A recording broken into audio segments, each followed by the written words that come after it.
Welcome back to episode number 10, season 2 of the Meltdown podcast, sponsored by ZipChair.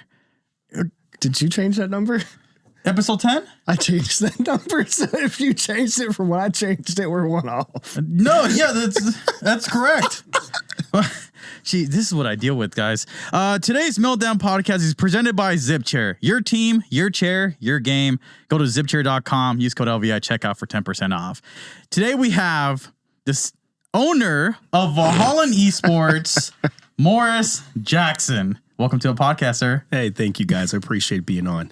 It's about time. Dude, I know. Time. It's been how long? How long has Valhalla been open? 3 months? Well, I mean, officially or unofficially? Unofficially. We had our blood, sweat, and tears in there with you. Yes, you have from day one. I would say from day one since we actually broke ground, so to speak. We've probably been around since August. I think that the three of us really started to get into the weeds probably that September. Early September, and then we had our semi-grand opening on September 29th. So it's been a journey. Yeah, dude. But now we're open. Now it's official. Now it's official, right? Yeah. So, I mean, it's been a long time. It's been like 3 or 4 months now, and I remember when you guys first opened, that was insane, dude. Like, just being there, and like, I know he stayed until like 2 o'clock in the morning one day. I think that was like 2 or 3 days in a row we were in there. Oh yeah, about that time. It was just crazy from the Mortal Kombat event till finally opening. It's been a blessing, dude. And the Call of Duty event. Yeah. A lot of early successes. I mean, which just tells us that it's right? It's right for the community. It's right for, the time of the industry. It's right for the partnership. It's right for all aspects. So again, could not have made it this far without you guys. So I really do appreciate it. Just too bad I had to twist Hyro's hand to be on this call or be on the podcast. If it was me, I'd have had you. I know, right? Yeah, I had to beg him, like, please. This is wild, bro. I'm getting humiliated on the podcast. This is crazy. Morris, for the people that don't know you, give them a rundown of who Morris Jackson is. Oh, that can take forever. I'll try to do the short version. There you go. Morris Jackson, 27 years now here in Las Vegas, Nevada. I'm originally from San Diego, California. Moved here back in 96. Left for a couple of years to Florida. Did not enjoy the Florida vibe at all. Love the city, love the people. I love the state, love the city I lived in, love the people. What city? Tallahassee, Florida. Okay. Yeah. But it was, the bugs, humidity, hurricanes, the change in weather, just 3 times a day in one day. It was a lot. It was a lot to take in being from the West Coast when you're used to no natural disasters for the most part, right? I mean, outside of your trimmer every now and again, but nothing really major. Not a lot of bugs we deal with over here. We don't have to worry about a hurricane coming in. If it rains, the whole city shuts down or the state shuts down, which is great. So, so I've done that. Started my if you talk about my career, started my career in banking, fresh out of high school, had aspirations of playing football, but that quickly came to an end when I got to college and realized these guys were getting much bigger than I was. They were not only bigger, faster, they were stronger. It was like, I was a running back, so I was basically a hitting dummy in college. And then just got tired of the constant abuse on my body. So I said, okay, now, it's time to pivot into something else. I have to figure out what's life after football. And that's when I stumbled into banking. Found a job as a part-time teller. That came pretty easy for me. After about 2 months of doing that position, got quickly asked to be a personal banker. From a personal banker, did that for about 6 months. And then someone had the bright idea to make me a branch manager at like 19 years old. Wow. And I'm like, I don't know who thought this was a good idea, but heck, I'll try it. And I did it. Worked out really well and worked my way up to a regional president, became an executive leader for banking for a top major bank here in Las Vegas. And then when COVID hit, I said, it's time to try my hat in entrepreneurship. So that's when I left banking full time, and both my kids one of my oldest graduated from college. My youngest graduated from high school at the time. And he was entering into college. And I said, hey, it's time for me to focus on myself. And so for the last probably 3-4 years, I decided to go all in on entrepreneurship and started my first company right out of leaving corporate. Did that for about 7 months. Me and another partner still is going extremely well. Nice. And then from there started spinning up 6-7 different, I think I'm on my 7th company now. Wow. Yeah. Nice. So went from not, I wouldn't say not wanting to be a business owner. I would say scared of intimidated to becoming your own employer to, becoming a crazed entrepreneur from that point on. Wow, dude. And have you noticed, like, I guess what's your, like, the most difficult problem that you've had to overcome owning all those businesses, right? I own only one. so I want to get like you when I get older. Like, I own I guess 3, you could say. We got 3. So we got 3, but thing is though, whenever you talk to an entrepreneur, they'll say they only have one. They don't really have one. There's always 2, 3, 4 more hidden underneath hidden in the chamber. So we're about to have 4. Yeah, we are about to see have 4. that. See, so but like, what's the most going back, right?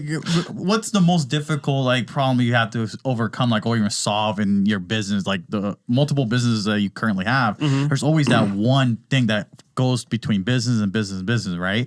Is there anything that you had to overcome in between those businesses that all are kind of similar to that? Yeah, there's actually a couple of things that I'm still solving for today, to be honest with you. I think the first one is balance. Like, how do you maintain balance between them all? How much hours and time, how many hours and minutes do you dedicate or allocate to each thing?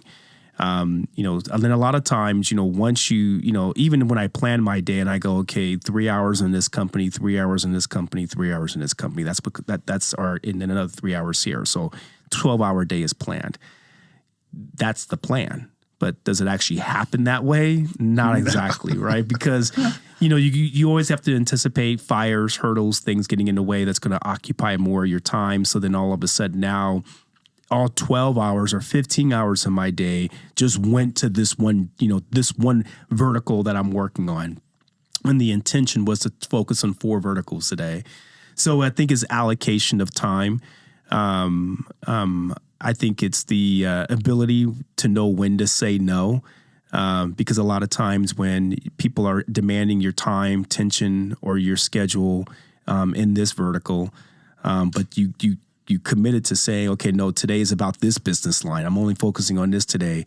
Is how do you maintain discipline to say, no, I'm only staying here. I'm not going over there. But then all of a sudden, Hyro has a great idea. And I'm like, no, I got to get over here and listen to this idea. So it's like, how do you continue to juggle that? I think the second challenge that I face, and this is across all businesses, marketing.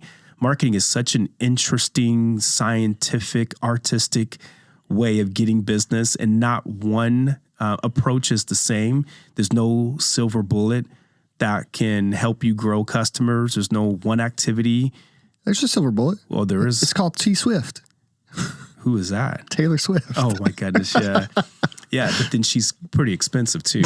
I mean, soon Travis Kelce's going to learn this. You said silver bullet. Those things are expensive, man. No, that is true.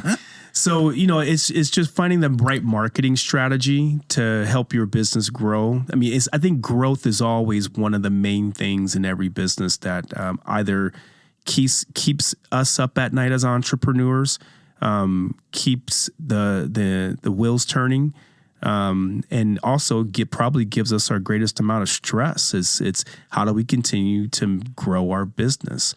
And so I'm pretty sure you guys see it in your industry every day, as whether it's growing, members, growing subscriptions, growing awareness, growing your brand, right? How do you keep growing it?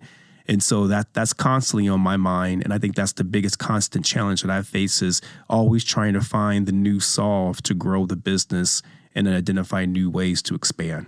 That's amazing, because I can relate to that, right? As a business owner to a business owner, it's that my problem is the one that you're good at. It's the planning and the making sure I can balance and juggle this out, and I'm terrible at that.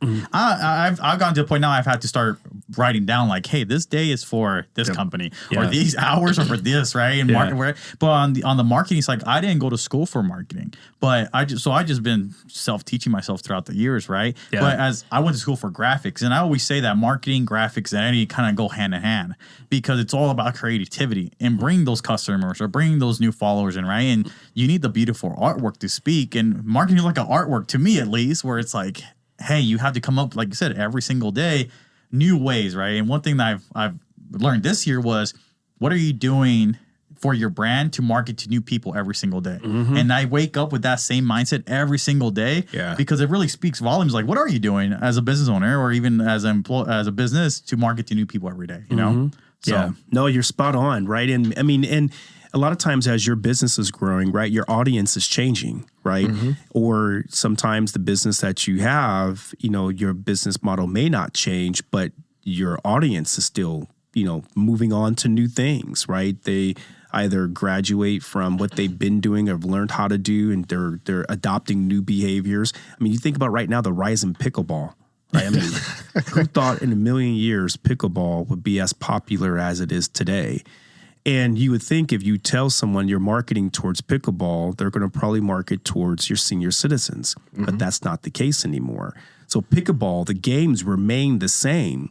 The audience has shifted. Now pickleball is becoming this youth movement in pickleball because, again, we don't want to move that fast anymore, right? So it's like, so now people are picking it up because it's an exciting game. If you've ever played it, anyone who's played pickleball once, they're going to play it again because it's such an addictive game. Right. So, but pickleball advertisers had to probably really learn really quickly that how we used to market people isn't how we market people today, right? Today's marketing has to be more targeted towards, you know, middle-aged or youth movement because that's where the game's going today. Right. You know, again, I guess, you know, hockey's a great example too. I mean, 10 years ago and here in Vegas, you would have marketed hockey, you wouldn't have gotten anyone. Yep. They'd laughed you out of the building. Yeah, and Golden Knights come into town, you know, win a championship, right? You know, that doesn't hurt. Within 6 years, yeah, promised. Yeah, exactly, right?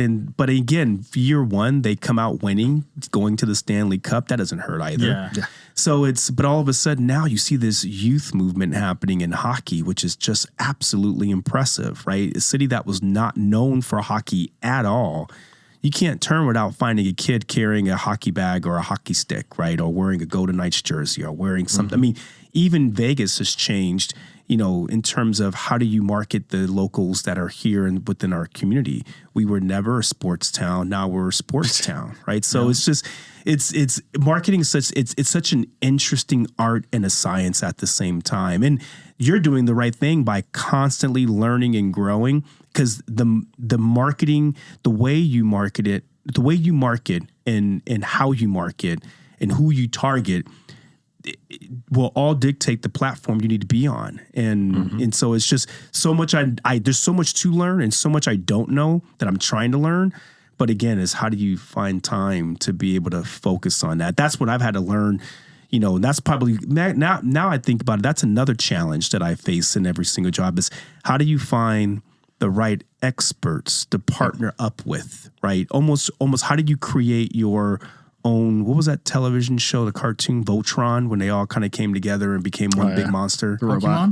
No, Voltron. You have Voltron and Power Rangers. Power Rangers did it too, but Voltron is also for the older people. Yeah. That's me. That's OG. That's OG cartoon. I right? remember Voltron. Yeah. So they just remade it a few years ago. Yeah, actually. I think they did. Yeah. So it's but again, it's like how did you find all those other key individuals you that can complement one another and make you one stronger individual? And that's the same thing in gaming too, because a lot of people is like, how do I get started as a content creator? And a lot of us, we just started playing games. Like me and him, we met 2014. He was a designer. I was a content creator at the time. We just started playing games together. Yeah. And now here we are 10 years later, just from playing games together. Now we're doing what we're doing. Yeah. Yeah. When you can find those people that you can enjoy growing and developing and creating and doing things with, it just makes the fun of starting a business or growing a business or working through challenges in the business even more successful. So I think one of the greatest challenge that, you know, I think not only I face, but I think a lot of entrepreneurs face is, who do you surround yourself with, and how do you not only hire the right people, but who do you partner with? Who do you go into business with? Because if you have two people with the same personality trying to run a business, I mean, you're basically, I almost imagine a raft, right? And, you got two people who paddle, and if you're both paddling on the same side, what's happening? You're just going in a circle, right? So it's like, how do you find that person to be on the right of you who can paddle? Not, again, you could both paddle and paddle crazy, right? And if you're not in sync, then you're still probably you're just going to go back and forth. You're not going to go anywhere, right? But if you got two people who are paddling and they're paddling at the same time, or the motion's in sync and it's done the right way, now you're going to move forward, right? And then if you build that even more, where you have not just 2, but 4 people or 6 people, now you're moving faster. So for me, it's like, how do I find those right people who can be on the side of me or in front of me or behind me and paddle with me in sync, where we're all moving in the same direction together? That's been the greatest challenge that I've been facing right now, but hoping to solve that in 24. There you go. That's the goal. And kind of, going back to what you said, right? Surrounding yourself with the right people is that, even for us, we struggle to find the correct, we have the same issues, right? It's like, hey, surrounding yourself with the right people that share the same vision, right?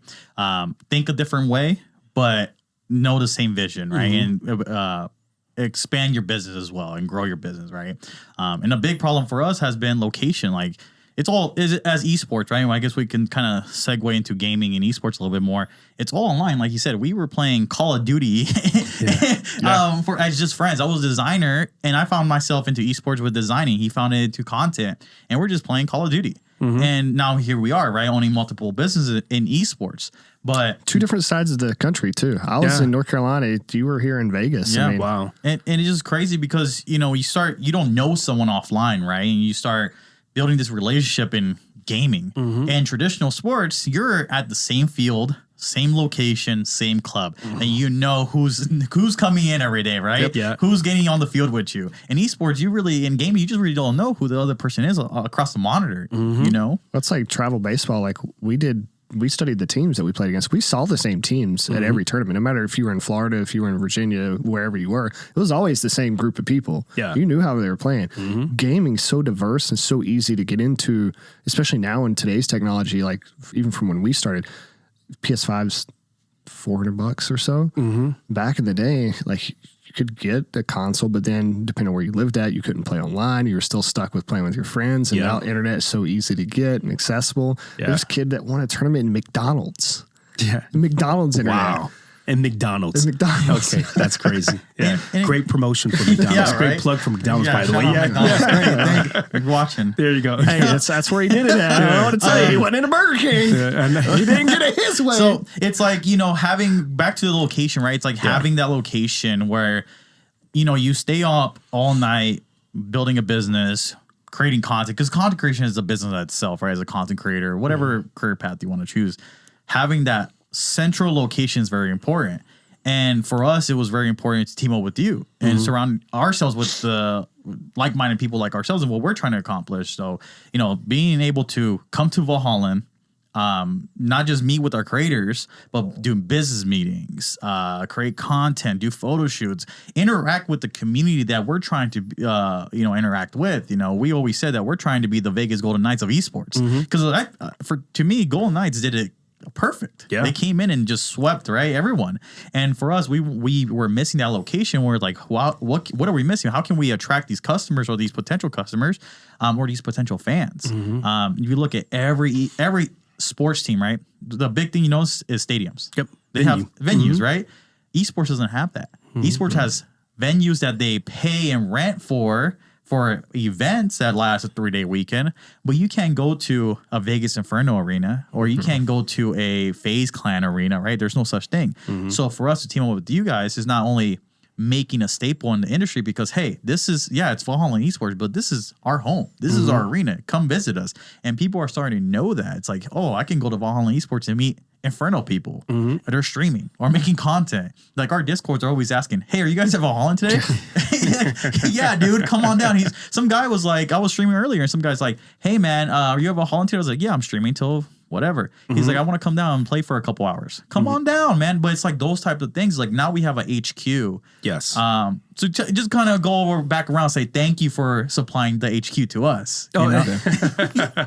Well, you're welcome, right? And I'm glad I had to twist your arm to do that. There's another story about this for another day.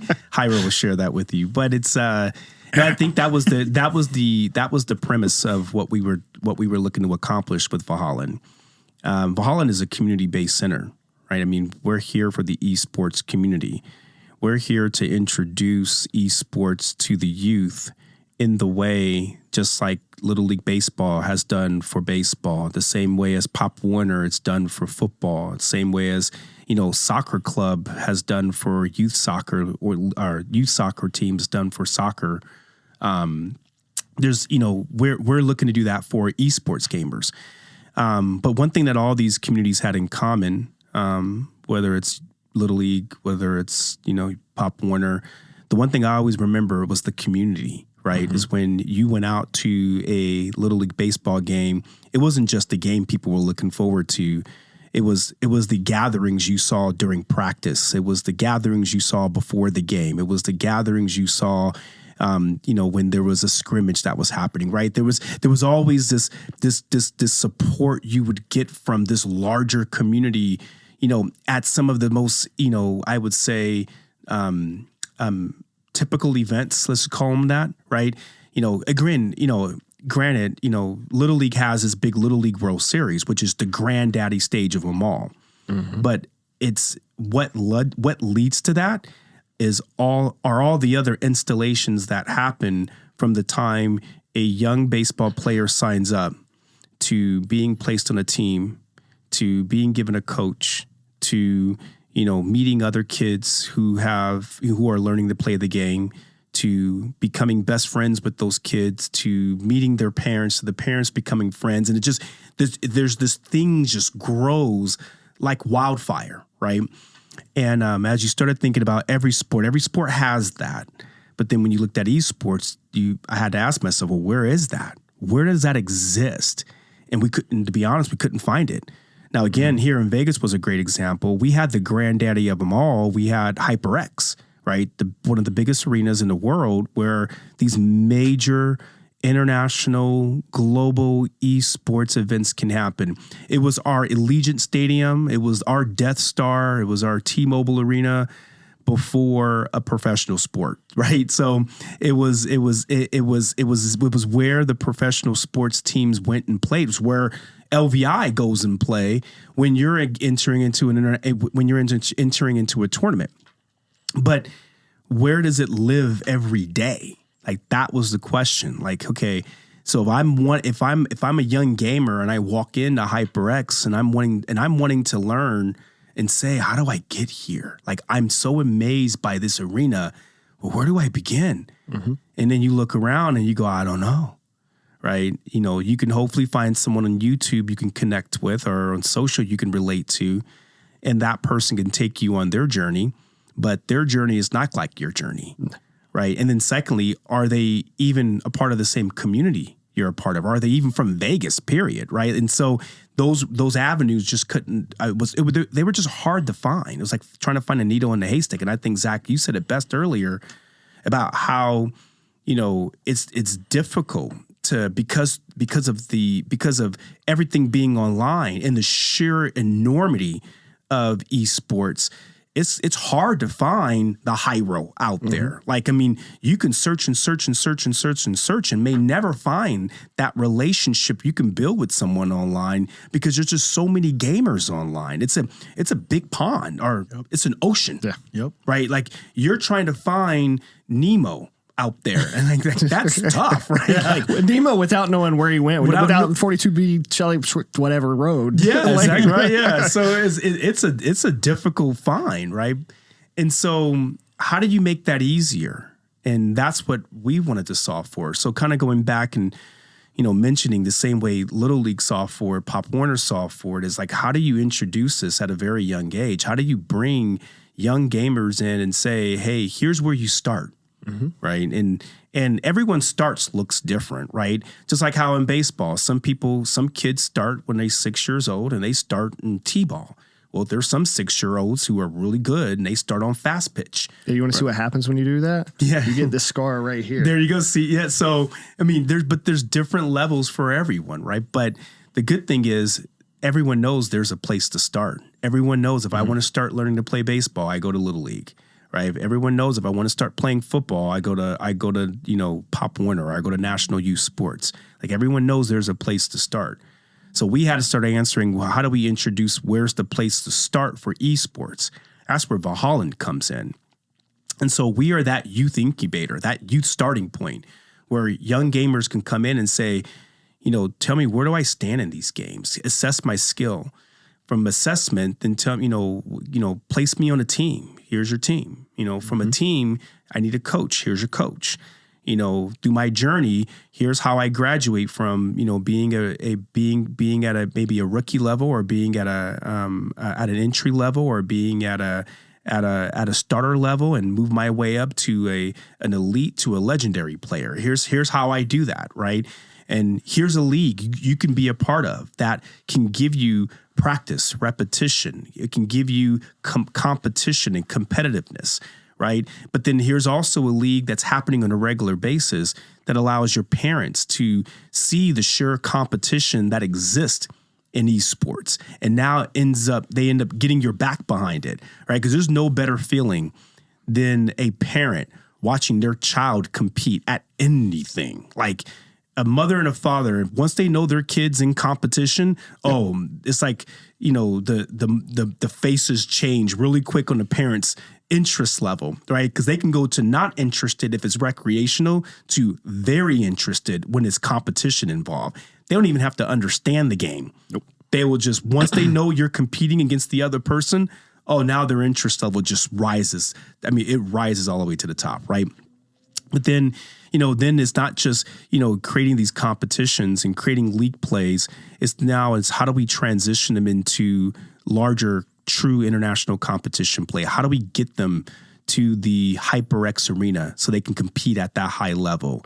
We see ourselves as that, I would say, not the gatekeeper, because we're not stopping them. It's that faucet. Or that you're going to be like the USSSA for baseball. Yeah. Because if you don't know baseball, you don't know what that is. Yeah. But professional scouts definitely know what that is. Mm-hmm. Professional scouts or college scouts are definitely at those tournaments watching those kids. And that's what I see, because college is already starting to form its esports teams. Mm-hmm. There are some colleges already giving sponsorship for those. But it's like, where do they find their players? There's again, nowhere out there. Yep.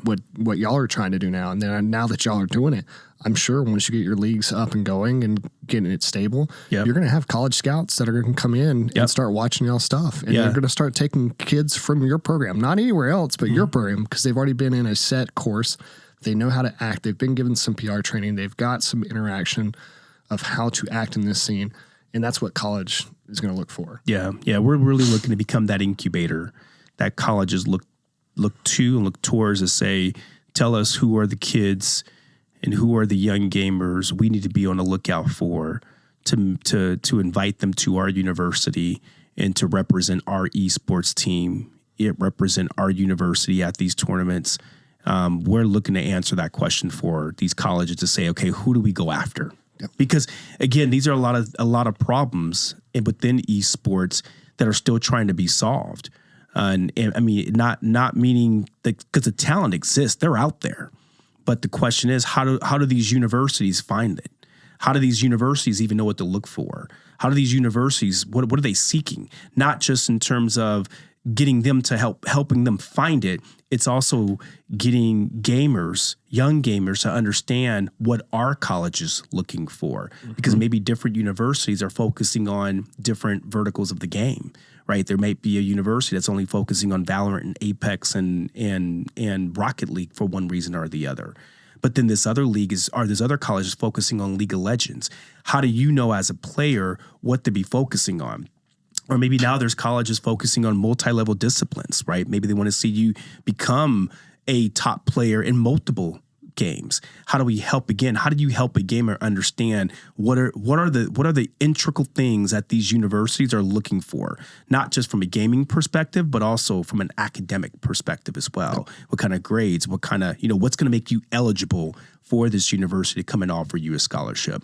Those are the things we're hoping to not only to become the incubator where colleges find the talent, but us being that incubator where we're educating the talent on what the colleges are looking for too, so they can now seek out the college of their choice versus waiting for a college to come to them.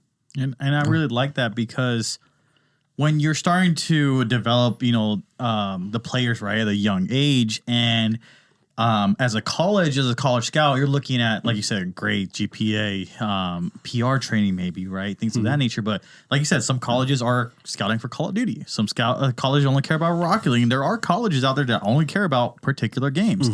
But the great thing about your guys' program is that you guys also offer assessments. So if the kid wants to know what game is probably like he maybe might want to play a Fortnite, right? He might want to be a Fortnite pro player, but he's 20 times better at Valorant.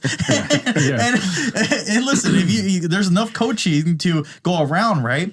But as a kid, when I was growing up, and especially in high school, one thing I didn't do was take advantage of the different sports. And I tell these kids all the time now, these creators, you never know what you're good at unless you try it out, right? You know how I got told that I was not good at baseball? It's when I was on the bench. That's when I got told how I'm not good at, right? But it's the same thing as a Valorant, Call of Duty, right? Just because there's a game out there that you enjoy doesn't mean that you're going to be a professional, right? But you might be great at this other game that we offer courses to, that you're amazing already. You're at a legendary status and you just need a little bit more coaching or whatever it case may be. And now we can take you to the next game. But you wouldn't know unless you were at Valhalla, right? Correct. And the other thing I like is that from an esports organization route, right? Colleges are going to look at these kids from your guys' program and say, how are their grades? How are they after losing a game, losing at matches, right? What's the characteristics like, right? That's what colleges are asking for. Yeah. That's what esports organizations like us are asking. But how it's like, if it starts building like a scouting report, how often do you go on the Wikipedia or any baseball site? There's a batting average, pitching, strikeouts, right? It's the same thing as esports. Now as a org, we can go back all the way back to they were 7 years old, and they're like they trained at Valhalla in esports since 7 years old. They through that program, they aced it, whatever it case may be. They advanced through levels. Then they went to college at UNLV. Did the same thing, won a championship at UNLV for Overwatch. And now this is where we can look at, like, that's a whole scouting report. Where in esports, it's not even existent anymore. No, esports, I mean, I can't even tell you how I got here. I honestly, I did it. I can't tell you how I got lucky. I just was in the right place at the right time, met the right people. Yeah. But there wasn't A, B, C, or D. That's how you get here. It's just... Yeah, I almost see Valhalla almost like a you'll probably respect this, like a dojo, right? You think about, I'm a big UFC guy, right? I love watching UFC, and you can always tell when you have a fighter, especially these new up and comers, depending on where they trained, right, or who they trained under. When they mention certain, studios or certain dojos they train under or certain organizations they train with, you kind of know, okay, this kid might be the real deal, right? Yep. I almost want Valhalla to be have that same type of strength out there in the market. So when you hear that a young gamer has trained or developed or grew up, from the time they started, since 6 years old, they were at Valhalla and they were with Valhalla for 12 years. I want people to turn around and go, oh, this kid has trained with Mr. Miyagi. That's or this kid has trained with Yoda. That's how I want our young gamers to be seen. And y'all have got the whole 9 yards too, because not only do you teach the gaming aspect, people don't realize with esports, there's also a lot more that go into that, like the studio you have in the back with all of the creative side of it that esports you have to do as esports. Like, you as a player, even like professional sports, you've only got a limited amount of time to do something in that scene. And it works the same way for esports. Yeah. You only have so long. So what are you going to do after that? And those are also skills that y'all are teaching these kids along the ways. I mean, spot on. I mean, I would tell you that's the one thing we thought of when we created, when we went into the franchise model of Valhalla, is that not only do we want to be a place where we're introducing esports to young gamers, we wanted to introduce the whole ethos of esports to young gamers, not just becoming a professional gamer, but how esports can turn you into two awesome content creators, right? Or how it can teach you how to become a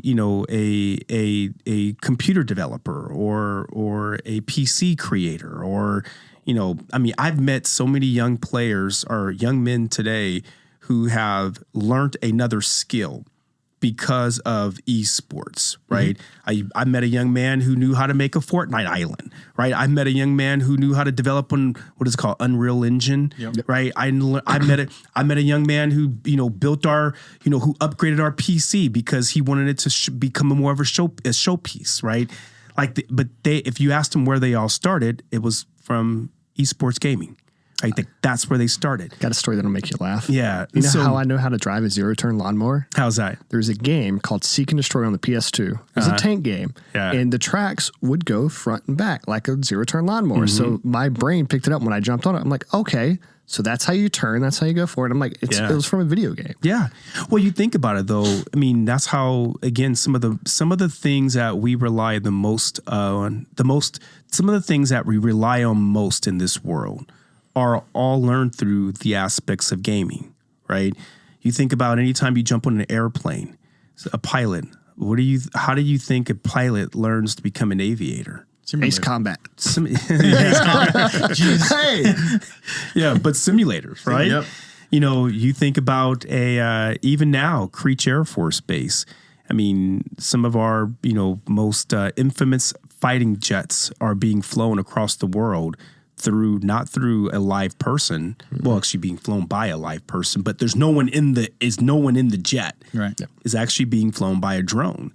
These drone flyers learn how to manage those controllers through gamification technology, which is video games, basically, right? So it's out there, it's everywhere, right? And so, kind of going back to what we talked about in regards to us just not being a place where we develop professional gamers, we're also a place where we help gamers learn how their skills and their talents can be transferable to the real world, where you can now be a content creator, you can now be a web developer, you can now be a game developer, you can now be a PC maker, or you can now be a fighter pilot, you can now be a pilot of a commercial airplane, right? These skills can transfer over to any and everything. And as we know, more and more companies are gamifying their experiences with you as a consumer. Guess where these gamifiers are coming to help create the gamification? These are people, and these are gamers, or these are former esports gamers who have now learned how to transition those skills into skills of tomorrow. So it's just, to me, we are a place not just to create professionals. We are a place to create, professional gamers. We're a place to create the professionals for tomorrow, meaning gamers, meaning professions, meaning jobs, meaning everything. Like, if you want to have the job of 2040, be a gamer in 2024. Right. That's going to be my new slogan. I like that. That's a good one. I like that. Yeah, I'm running for right on the spot. I just did that. Yeah, setting up for the professionals of tomorrow. There you go. Right. There you go. See, you are good at marketing. It comes to me every once in a while. Now, how do you get it out there to everyone's ears is the question. Yeah. So but no, that's what you got him for. There you go. So it's like I and that's why we really like the venue, and I know that the community is starting to get behind it, right? I've noticed just me being there. I'm almost there every day, man. But I just see people come in and come out. Where even today there was a group of kids that came in at 10 in the morning. There was a group of kids that came in at 10 in the morning, stayed there till like maybe 3. Then another group of kids came in with their parents. And we told their parents, oh, you can sit over there behind wherever you want to sit. They're sitting right behind these kids playing the games, right? Yeah. Some of them actually even jumped into them and started playing Fortnite with the kids. But as a kid, like, How often did your parents ever tell you, like, let's play some Call of Duty together? I will say my dad actually was the one that got me into Call of Duty. We started Modern Warfare, and I had to beg him to play the PS3. Yeah. Beg him. And then even until, like, when I was doing this, he didn't know what I was doing. He didn't care. And he actually didn't like that I was playing video games. Because to him, I should have been out there playing baseball. I should have been, like, when I got to college, I didn't play baseball. I did fencing in college. He wished I would have kept with baseball. And then he's like, well, you're just wasting your time playing video games. And he didn't believe what I was doing until I showed him a check one day for $300. And that was when he was like, okay, there might be something here. And then now I'm moved across the country for this. So he's really not happy now. But I think that's this time show him a check for $300,000. Then he'll be okay with it. There you go. Hopefully one day. Yeah. But I mean, to me, that's the important things. When these parents, it's no longer they don't like their kid playing these games, or they're upset that their kids are playing the games. But you're teaching not only the kids but the parents, like, this is a viable avenue.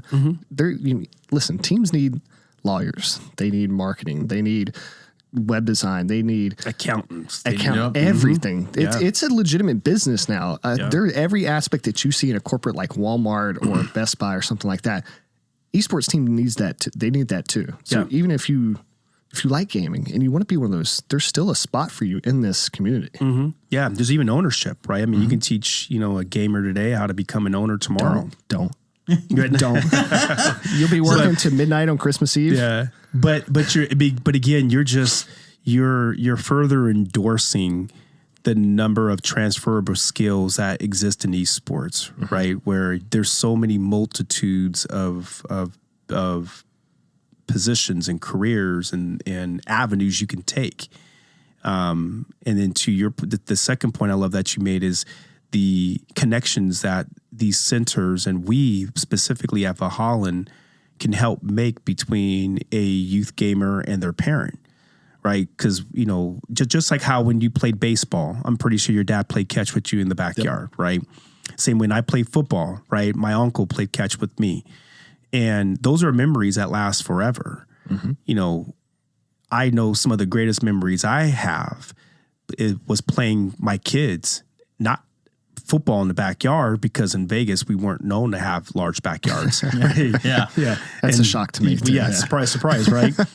But guess what? We have a lot of memories of playing John Madden together, right? And getting online and seeing, can my 82 Niners beat my son's, 96 Dallas Cowboys? I don't know, right? It's like you had these different games you would play. I know, there's also memories I have of us playing Mario Party together, right? It's like you have games create other memories too. And so we also want to be that center where, parents can come in and, you don't have to distance yourself from your child playing Fortnite. You can be a part of that. Either you can be a part of like I mentioned, the competition side when your kid competes. Again, the parent doesn't care what they're playing. They could be playing chess. No knock to chess. Great game. But they can be playing chess. But that moment that child goes into competing against somebody else on that chessboard, that parent's intensity level goes from a 0 to 1,000 because now the kid's in competition mode. But that's the same with whether it's Fortnite, Valorant, League of Legends, whatever your kid plays, you might not understand it, but the moment your kid gets into competition, you begin to understand it. You begin to get excited. You begin to become engaged with it. And that's the great thing about our facility is that you can, we have our own leagues where your young gamer can be in those competitions every single week, twice a week, or even 4 times a week or 5 times a week, depending on how many disciplines your kid's being trained in. But then to your point, when you're there, if you're there with your group of, friends who are practicing, and all of a sudden another group of guys or girls or teams come in and they're practicing, there's nothing stopping you guys and saying, hey, let's get in a battle real quick, right? And all of a sudden now they're competing. These things can happen right at a moment. And again, as a parent, that's going to turn you from maybe a little interest to now I'm 100% interested. You better not lose this game, right? It's like all of a sudden now the parent comes out of them and they want you to win that competition. So there's just so many fun aspects that come from the world of gaming. We just want to make certain parents understand and adopt this more so then that way they can help accelerate the kids' development in terms of gaming, not anchor it or not slow it down. Like this, like your kid has a sail. Let's put more wind behind this so they can move faster and they can, again, either become the next professional gamer or identify that game that can or that skill that's going to help them have this job that they've always wanted and always sought it and wanted to seek because why? They got the support of their family, of their friends, of their teams, of their coaches, and everyone around them. You're already doing it. I was it this past Saturday, and there was a dad asking his son, would you rather do this or would you rather do MMA? And his son was like, Fortnite. Yeah, 100% Fortnite. See, yeah, he's like, jiu-jitsu or Fortnite? Yeah. He goes, Fortnite. And he's like, dude, I keep asking him. He asked him 20 minutes later, he goes, so this or jiu-jitsu? Yeah. He goes, Fortnite.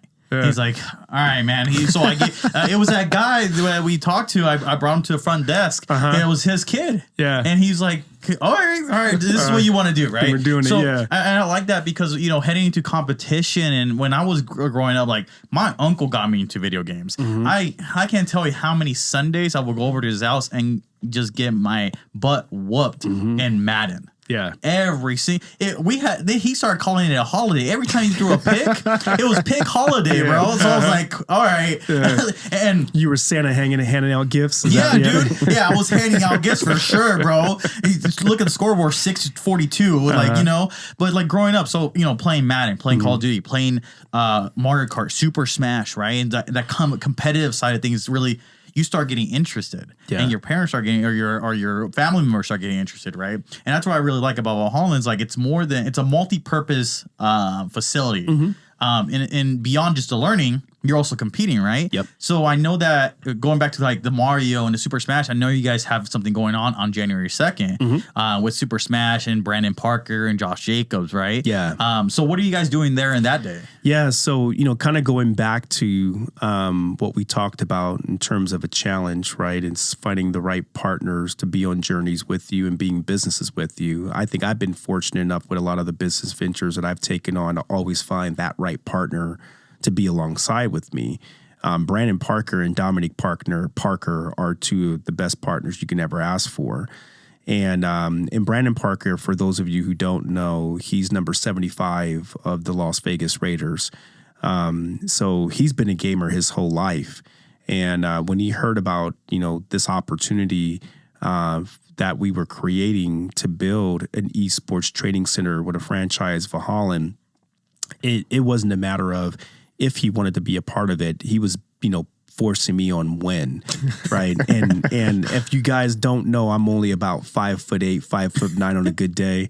Brandon, as you probably know, is like 6'11", 7'2". I don't know. He's a big giant, right? He's a brick wall. Yeah. And so, when he tells you he wants to be a part of something, you don't say no. Let me just tell you that much. Because even though I wanted to say no and wanted to keep this off for myself, no, it was almost impossible. But I'm glad I didn't, because he's not only been an amazing partner, but he's also been an amazing advocate of esports. And already, and again, as we've only been open now for probably about 2 weeks officially, we realized, okay, we needed to we had a grand opening, and the grand opening had some challenges that came after that. So we couldn't really maximize and capitalize on that. So we had how did you do your grand opening 2.0? Well, the great thing is Brandon came up with an amazing idea and helped us do a 2.0. And I would say this grand opening in essence is even better than our first one, because we're hosting a Super Smash Brothers tournament in our facility just to show the flexibility of our facility. Not only do we train on PCs, but we can train on consoles, and we can show the multiple uses of our facility, not just playing on a PC, but also how do you play on the monitors that are around the facility on our TV screens, and how do you stream it and do these other things too. But to add another layer on it, doesn't hurt that he plays for the Las Vegas Raiders, and that he's been able to ask some of his friends on his Raider team to come join us that day. So that day, we've already had Raiders commit to on January 2nd from 2 to 6. 2 to 6. Thank you. Always got to remember that. So January 2nd from 2 to 6, we're giving the opportunity for gamers in our community, whether they're novice gamers or experienced gamers, and no matter what range you're in, to play against a professional game player, meaning a professional football player. So we got gamers versus professional game players, right? So it's so you're going to get a chance to play against NFL players in the game Super Smash Brothers, which I like because you don't really have to be tactical with Super Smash Brothers. You can just, what do you call that? Smash button presser. Button presser. Yeah. You can be a button presser and luckily sometimes get a win out there.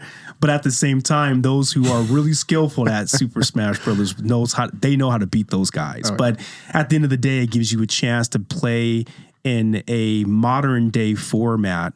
You can play the traditional players of traditional sports and traditional competition mode, right? So, we're having a traditional style tournament with some of the greatest traditional players out there in a modern day game, which is Super Smash Brothers. And don't think just because they're athletes, they don't know how to play the game. Oh, yeah, exactly. No, you are absolutely right. I mean, you think about most professional athletes that I know, they'll, this is their way of unwinding, right? Mm-hmm. So after they have a tough day or after they have a long day of practice and they're exhausted, they use games to help unwind and to help their minds relax. And it's almost like a euphoric way of meditation in a sense for a lot of these guys. So they're not your average day gamers. These guys who they game literally every day after practice, not just by themselves, but also with one another as well. And they've been doing this since they were kids, right? And so these aren't men coming in learning how to play Super Smash Brothers. Right. These are men coming in who know how to play Super Smash Brothers, and they're looking for a challenge. And they've already made it very, very, very clear. They are there to win. They're not there to lose. So, they don't care if you're 8 years old. No. And they show no mercy on anyone. Matter of fact, they have to show mercy on a football field because when they go out and play, when they go out for some of these NFL kids for camps, right? And the kid wants to tackle them, they have to get tackled. They can't tackle really the kid back, right? So they got to show mercy there.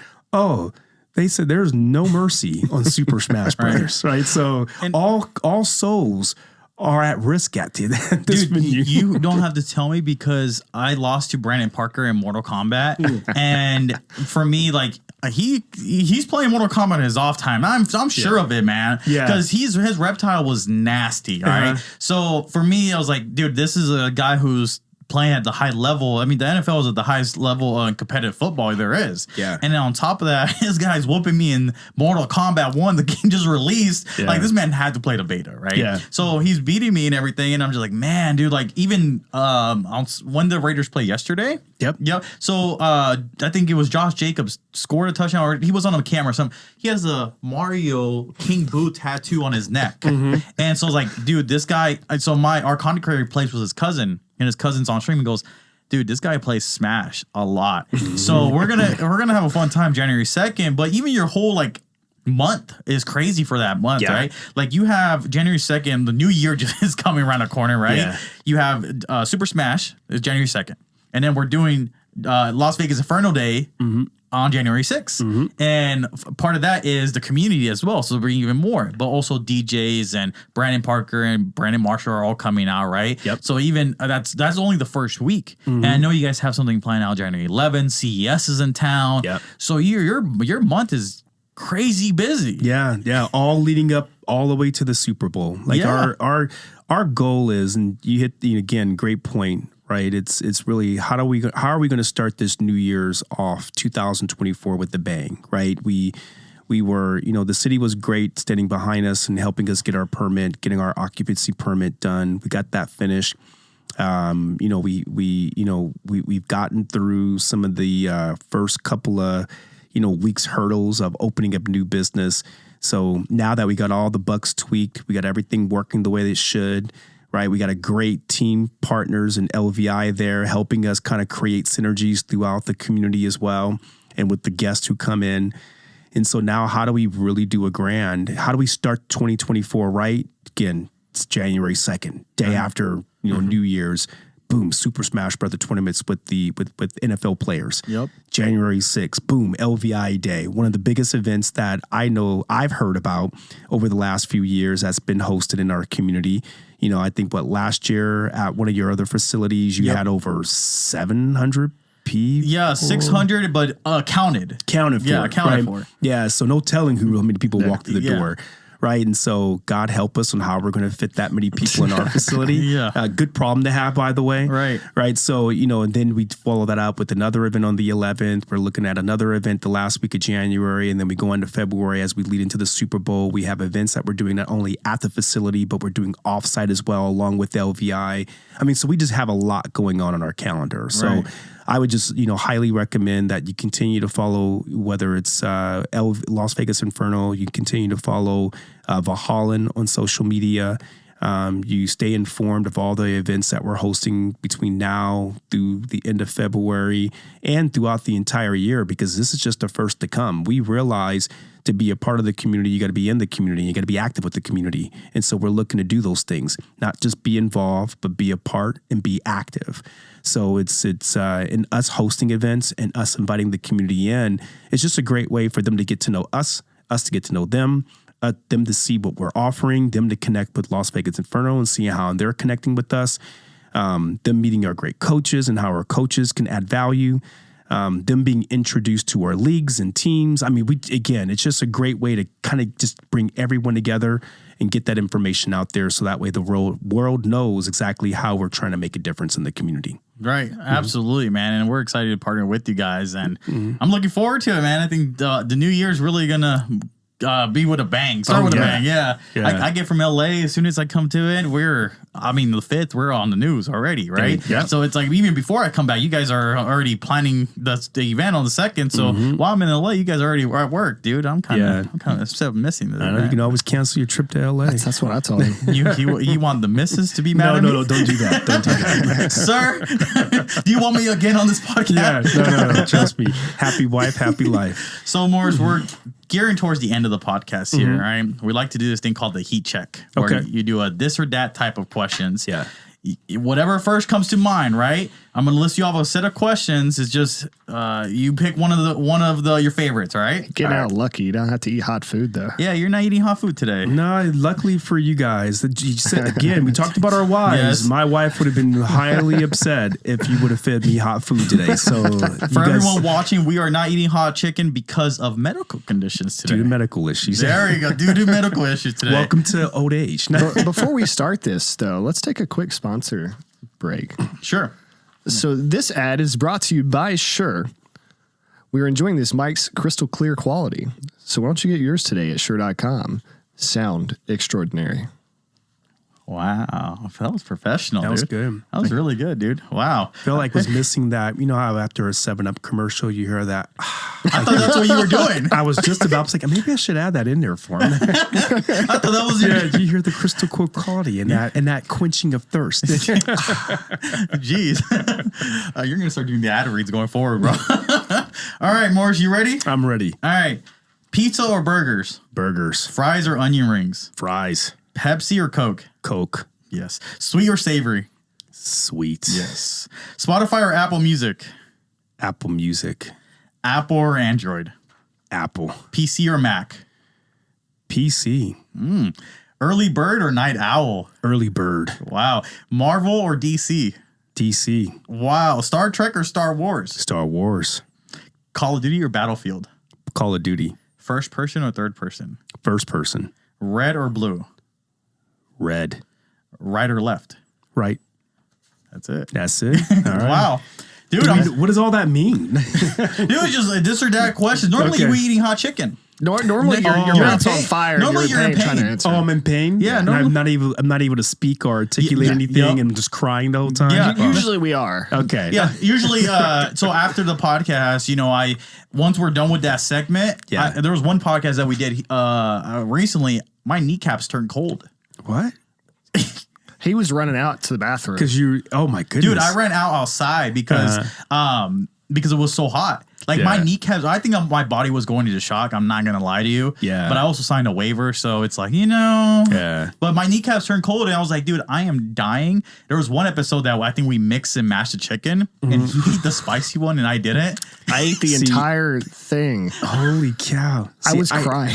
Yeah, see, I could never do hot. But if you ever want to do like a shot challenge or anything of that nature, we can always go that direction. A shot challenge. Yeah. Interesting. That's where I'm getting old and get heartburn. Yeah. Here's the funny thing, though. If you ever did a shot challenge, by the time someone gets to like their 4th or 5th or maybe 6th shot, I'm curious how they answer those questions towards the end. That would be fun. I think in the next 3 months, Morris, once Valhalla's popping with 200 plus members, Oh, yeah. we get you back on the podcast and we do that. And then we celebrate. And that's how we celebrate. And then throughout the entire episode, we take a shot in between. And then by the time we get to your heat check questions, and I have to do this or that, then we'll see how then we compare the questions and see how much I elaborate on some of those answers. I don't know if I'll be able to even ask you the question. That's going to be the other issue is can you even ask the question? Can we even get to that piece of the segment? Oh, it's like, and trust me, I've got a lot more questions here to ask you from more of a business perspective than maybe your idea of looking into esports. So we've got we got enough questions for our next episode. There we go. Good deal. Yeah. So let's get that queued up. Let's try to shoot for March because we anticipate with all that's happening between now and the end of February, we should have, our goal is to have 100 members. I mean, and if we get to 200, even better. But this community is ripe for it. This community is ready for it. This community is an amazing place for it. I mean, we're not just the sporting capital of the world. We're the esports capital of the world. So there you go. Well, Morris, thank you so much for joining us today. Is there any final words you want to tell everyone at home? Maybe for the people that aren't in Vegas, things to look forward to. People who aren't. No, what I do want to say is come see us at Valhalla Esports. Blah, blah, blah, blah, blah, blah. Let's try it again.